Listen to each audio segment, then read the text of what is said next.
I really hate this camera. I pulled out a big chunk of carpet, drug it all the way through the house. That was the reason I started at the back of the house, so I could drag things through the house. And I did. And I did toast, and it is brown, like it's really good and tan. Brought jelly back here.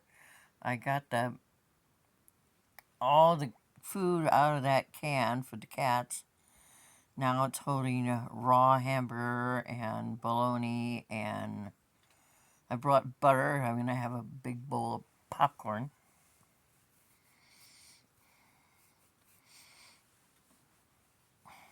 And then tomorrow, I'll have blueberries for a smoothie for in the morning. I almost the first.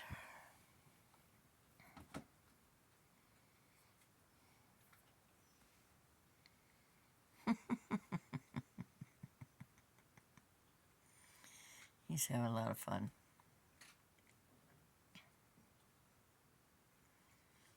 That's one of the neatest things about babies.